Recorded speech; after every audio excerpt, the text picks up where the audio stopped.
மனிதன் உயிர் வாழ்வதற்கு எப்படி உணவு, உடை, இருப்பிடம் அவசியமோ இன்றைய காலத்தில் அத்துடன் பணமும் மிகவும் அத்தியாவசியமான ஒன்றாக உள்ளது.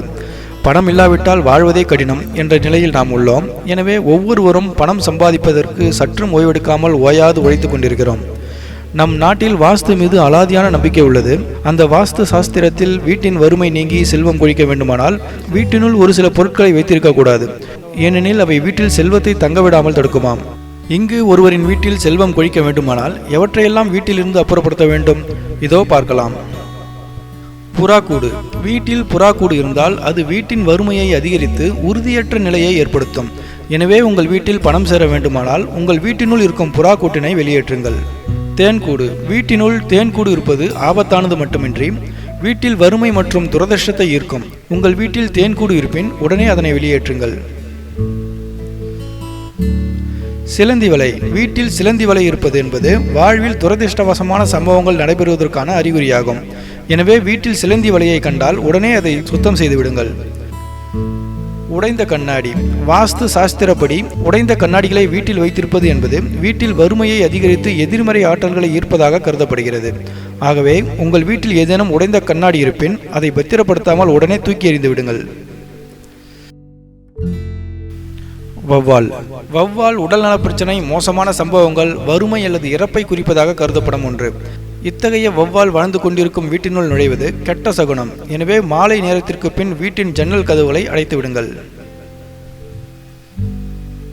வீட்டு சுவர்களில் விரிசல். உங்கள் வீட்டின் சுவர்களில் ஏதேனும் பிளவுகள் அல்லது விரிசல்கள் இருந்தால் அதை உடனடியாக சரி செய்யுங்கள். ஏனெனில் இம்மாதிரியான சுவர்கள் வீட்டின் அதிர்ஷ்டம் மற்றும் செல்வத்திற்கு இடையூறை ஏற்படுத்தி வீட்டில் எதிர்மறை ஆற்றல்களை ஈர்க்கும்.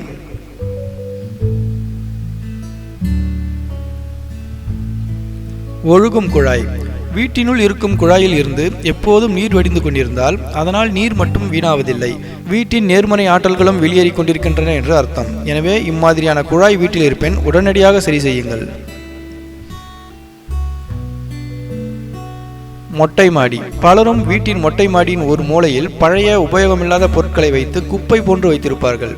நீங்களும் உங்கள் வீட்டின் மொட்டை மாடியில் அப்படி வைத்திருந்தால் உடனே அதை அப்புறப்படுத்துங்கள். ஏனெனில் வாஸ்து சாஸ்திரப்படி அசுத்தமான மொட்டை மாடி வீட்டின் வறுமையை மேன்மேலும் அதிகரிக்கும். காய்ந்த மலர்கள். பூஜை அறையில் சாமிக்கு பூக்களை கொண்டு அலங்கரிப்பது வழக்கம். அப்படி அலங்கரிக்கும் பூக்கள் காய்ந்து பல நாட்களாக பூஜை அறையில் இருப்பது வீட்டின் செல்வ வளத்திற்கு இடையூறை ஏற்படுத்தும். எனவே தினமும் தவறாமல் பூஜை அறையை சுத்தம் செய்யுங்கள். காய்ந்த இலைகள்.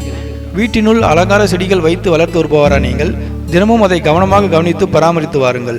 ஒருவேளை அந்த செடியின் இலைகள் காய்ந்தால் அதை உடனே அப்புறப்படுத்துங்கள்.